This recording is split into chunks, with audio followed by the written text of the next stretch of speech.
Phone tapping కేసులో మాజీ DCP Radhakishan రావు bail పిటిషన్పై నాంపల్లి కోర్టులో విచారణ జరిగింది. కేసు దర్యాప్తు దశలో ఉన్నందున రాధాకిషన్కు బెయిల్ ఇవ్వదని, ఒకవేళ ఇస్తే సాక్షులను ప్రభావితం చేస్తారని కౌంటర్ దాఖలు చేశారు పోలీసులు.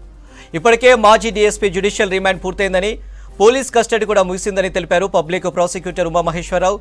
ఇరు వర్గాల వాదనలు విన్న న్యాయస్థానం తీర్పును మే 2కు రిజర్వ్ చేసింది. రాధాకిషన్ రావు బెయిల్ పిటిషన్ పై వాదనలకు సంబంధించి డీటెయిల్స్ రత్నకుమార్ అందిస్తారు. రత్న, అప్డేట్స్ ఏంటి? ఎస్ అనిల్, ఫోన్ ట్యాపింగ్ కేసులో నలుగురు నిందితులు ప్రణీత్రావు, తిరుపతన్న, భుజంగరావు, రాధాకిషన్ రావు, ఈ నలుగురు కూడా ప్రస్తుతం చెంచల్గూడ జైలులో ఉన్నారు. రీసెంట్గా ముగ్గురు నిందితులు ఎవరైతే ఉన్నారో ప్రణీత్రావు, తిరుపతన్న, భుజంగరావు, ఈ ముగ్గురు కూడా తమ యొక్క కస్టడీ, పోలీసుల యొక్క కస్టడీ అలాగే జ్యుడిషియల్ రిమాండ్ ముగియడంతో తమకు బెయిల్ ఇవ్వాలంటూ కూడా నాంపల్లి కోర్టులో పిటిషన్ దాఖలు చేశారు. పిటిషన్ దాఖలు చేసిన తర్వాత ఇటు కోర్టు పోలీసులు ఈ యొక్క బెయిల్ పిటిషన్కు సంబంధించి కౌంటర్ దాఖలు చేసేందుకు సమయం ఇచ్చింది. పోలీసులు కౌంటర్ దాఖలు చేసిన తర్వాత ఇరు వాదనలు వినానంతరం కూడా పోలీసుల యొక్క కౌంటర్తో ఏకీభవించింది. ఎందుకంటే ప్రస్తుతం కేసు అనేది కొంత దర్యాప్తు దశలో ఉంది.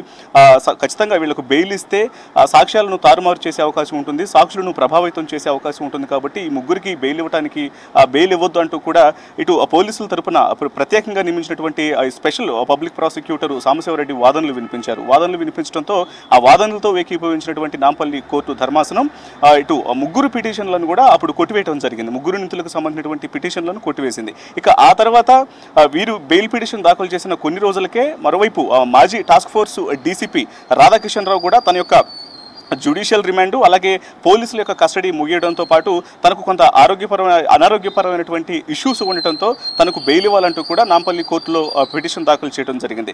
దీనికి సంబంధించి ఆయన తరపును ఏవైతే ఇటు తనకున్నటువంటి ఆరోగ్యపరమైనటువంటి ఇష్యూకి సంబంధించి కావచ్చు, లేకపోతే ఇప్పుడే కంప్లీట్ అయినటువంటి జ్యుడిషియల్ రిమాండ్ అలాగే పోలీసుల కస్టడీకి సంబంధించి కూడా ఇటు ఆయన తరపున న్యాయవాది ఉమామహేశ్వరరావు వాదనలు వినిపించారు కోర్టులో.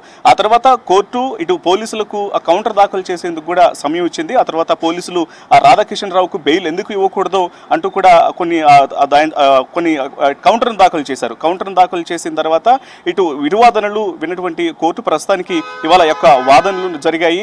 ఇటు స్పెషల్ పబ్లిక్ ప్రాసిక్యూటర్ సాంబశివరెడ్డి పోలీసుల తరపున తన వాదనలు వినిపించారు. ముఖ్యంగా ఈ యొక్క కేసుకు సంబంధించి ఇప్పుడు ప్రస్తుతం ఎవరైతే ఫోన్ ట్యాపింగ్ కేసులో ప్రధాన ఆరోపణలు ఎదుర్కొంటున్నటువంటి మాజీ చీఫ్ ప్రభాకర్ రావు తర్వాత అత్యంత ప్రభావితమైనటువంటి వ్యక్తి రాధాకిషన్ రావే కాబట్టి ఆయనకు ఇప్పుడు బెయిల్ ఇస్తే మాత్రం ఖచ్చితంగా ఫోన్ ట్యాపింగ్ కేసు అనేది చాలా వెనకబడిపోతుంది. అలాగే సాక్ష్యాలు తారుమారు అవుతాయి, ఆధారాలు మొత్తం కూడా వీటన్నిటిని కనుమరుగు చేసే అవకాశాలు ఉంటాయి. కాబట్టి ఖచ్చితంగా రాధాకిషన్ రావుకు బెయిల్ ఇవ్వడానికి వీల్లేదంటూ కూడా స్పెషల్ పబ్లిక్ ప్రాసిక్యూటర్ తన వాదనలు వినిపించడం జరిగింది. అలాగే ఇటు రాధాకిషన్ రావు తరపున తనకున్నటువంటి రాధాకిషన్ రావుకున్న ఆరోగ్య సమస్యలకు సంబంధించి అలాగే ముగిసినటువంటి జ్యుడిషియల్ రిమాండ్ పోలీసుల కస్టడీకి సంబంధించి కూడా ఉమామహేశ్వరరావు వాదనలు వినిపించారు.